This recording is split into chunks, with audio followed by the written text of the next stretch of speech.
Tragedy hits us in different ways, but when tragedy hits twice, it can seem unfathomable and almost unfair. But the unimaginable hope that comes out of my next guest's story shows that perspective and faith can alter any outcome. Welcome, Lindsey, to 100 Huntley Street. Hi, it's good to be here. Okay, so we start the story with you and your husband, Kevin, getting married. How many kids did you want to have? What was the dream? Oh, I always dreamed that we would have 4 kids. Okay. I come from a large family. I'm the oldest of 4, so in my head we would have 4 kids. I don't know if that was necessarily his dream, but that was mine. Yeah. We were going to have a big family. So 7 months later, into marriage, you find out you're expecting. Yeah, we were so excited. We were married older. I was 33, he was 34, so we knew enough to know that it might not happen easily to start a family. So we were just surprised and overjoyed that I was pregnant very quickly. Yeah. Yeah. And then you got a disturbing diagnosis about your baby. Yeah, so at the 20-week ultrasound when, I thought things could happen, but it won't happen to us. We were just gonna go in. My biggest concern was, is she gonna tell us the sex of the baby? We didn't wanna find out. Okay. Would she slip and tell us? Yeah. And so we went in and she gets very silent, our sonographer, and she leaves the room for what felt like an eternity, and comes back, and our doctor sits down with us, and she says, it's not good. We can't seem to find the skull of your baby. And so I'm gonna send you to a high-risk doctor. We quickly go there and find out that our baby has what's called anencephaly, and she would not live once born. So she could live in my womb. We found out it was a little girl. She could live in my womb, but not outside. In that moment, and the drive to the high-risk doctor, it just felt like all of my categories had just been broken, and how I imagined our family to form and what God was going to ask us to walk through. And I just didn't know how can we endure this? Now I'm carrying a child that won't live, but actually can live inside my womb. And how are we going to face the next 20-some weeks, celebrating her life, but also anticipating her death? Yeah. So Lindsey, I'm going to ask the question because I think there are some people at home that might be wondering, why choose to carry a child that you knew was not going to live outside the womb? Yeah. I looked on that screen, and I had grown to love her in my womb. And she was ours, and she was entrusted to us for a season. I thought and hoped that it would be a lifetime. And in God's infinite wisdom, he was entrusting her to us for a shorter amount of time. And I just knew I wanted to be a good steward of her life.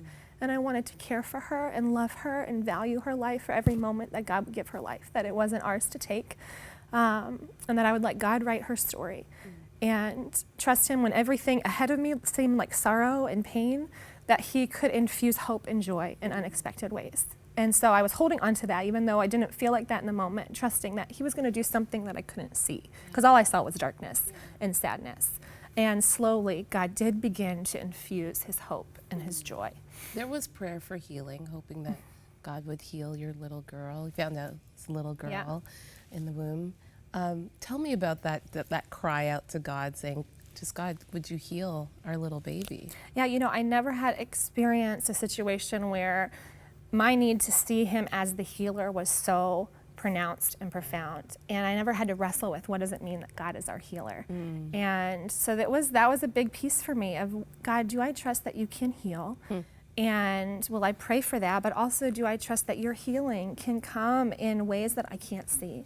That if it's not a physical healing, that the miracle that you may do might be something very different and just as powerful and just as glorifying to you. And so I wrestled with that, and I hoped, beyond hope, that he would heal her. And he chose not to. You decided that you would name this baby. Tell me what her name is. Yeah, her name is Sophia Kyla Dennis, and her name is Sophia, comes from the Greek word that means wisdom. And we really felt from the beginning that, in the eyes of the world, she was small, she was weak, she was, for many people would not choose to carry her. And we just thought, there's a passage in the Bible that says God chose the weak things of the world to shame the wise.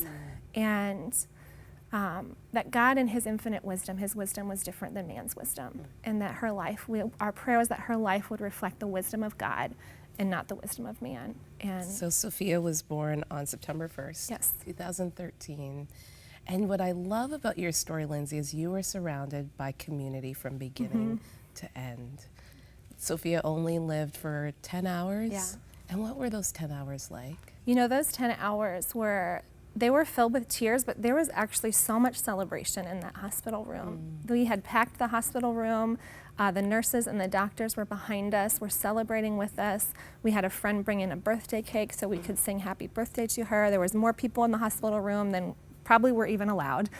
And we cherished those moments with her. We didn't know that she would live beyond a few minutes. So we were told that potentially she could not be born alive or just live a few minutes. So the fact that we were beginning to get hours was a surprise and a gift to us. And it enabled us to really celebrate those moments with her and just enjoy those hours that we got to parent her. Not enough hours by any stretch, but they were sweet moments. And I think God was so gracious to us to give us such joy in the midst of knowing that we were going to say goodbye to her so soon. Okay, we're going to take a quick break, but when we return, the Dennis family has lost their firstborn. But would God let them experience loss again? What happens next is unimaginable. Stay with us. We're back with Lindsey Dennis. Lindsey, you've just shared a heartbreaking story of losing your first child, Sophie.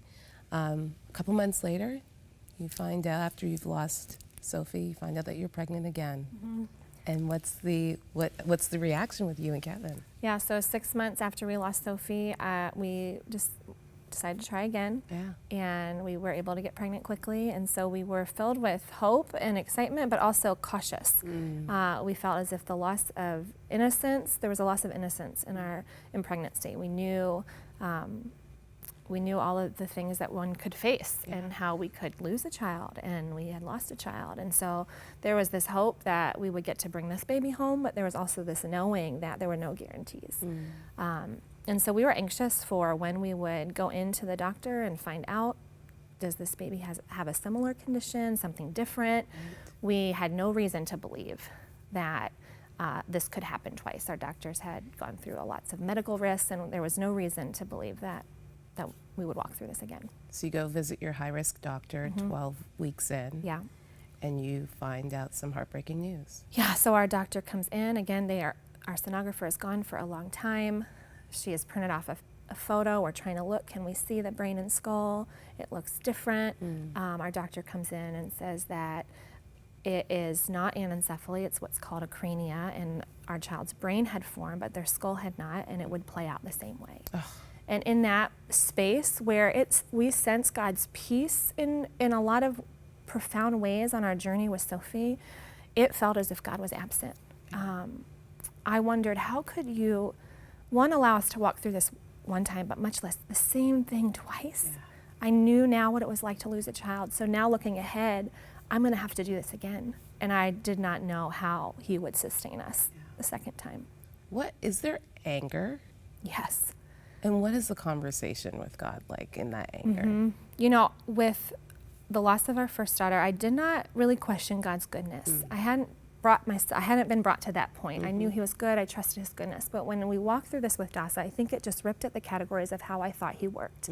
I thought you worked one way, God. I thought that, I knew that sorrow and suffering they're a part of life, and we would walk through that. But I just didn't, in my Western mentality, think that we would walk through loss twice or so quickly together. And so I was angry, and I wondered, how do you work all these things that I thought about who you were? Are you good, God? What does it mean that you're good? What does it mean in Romans where Paul talks about this hope that doesn't disappoint? Because I'm so disappointed. What is that hope? And how do I know it on this journey where it feels so dark and I want so badly to turn my back? But I know that you hold life in your hands and you hold the answer for life, so I want to really know who you are in this pain. But I was very confused and very angry. I think the pivotal word that you used in that sentence is but. Like, you didn't just say, I then turned my back on God, because you know what, there are many people watching, and myself would be like, yeah, I don't blame you. But you use the word but, like you still want to find that hope in Jesus. Why? Why cling to something that you just don't understand? You know, I think that is what he calls his people to throughout history, is to trust and believe him even when our circumstances don't make sense. I think we so easily look at him through the lens of our circumstances.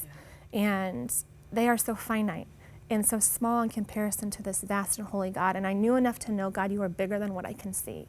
And I don't like what you're doing right now. I'm not even sure I like you, but I know that you are good in this somewhere. And I want to seek that and find it. And I don't want to turn my back on you, because I know if I turn my back, I will not know you.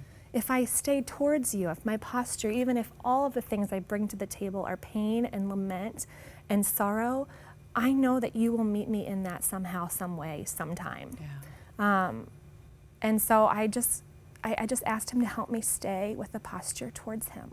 So you named your second little girl. What did you name her? Her name is Dasa, and it's a shortened version of the Hebrew word Hadassah, which comes from the word Esther, with the name Esther in the Bible. On November 13th, 2014, Dasa was born. Tell me about that experience that day. You know, that day was filled with great anticipation and wonder of would she be born alive, but also anxiousness, because now we knew what it was like to walk through this part of our story. And I wanted to fill all of these moments I didn't get to have with Sophie in such a small amount of space with Dasa. And you can't fit a lifetime of memories, and Dasa lived 12 hours. And so there was a lot of grief in that space. There was still so much joy in seeing her personality come alive and holding her. She lived for 12 hours and allowing her to meet our family and our friends. But there was great sorrow at knowing and then having to say goodbye once again to my second daughter. Yeah. Did you ever think, Lindsey, why me? Oh yeah.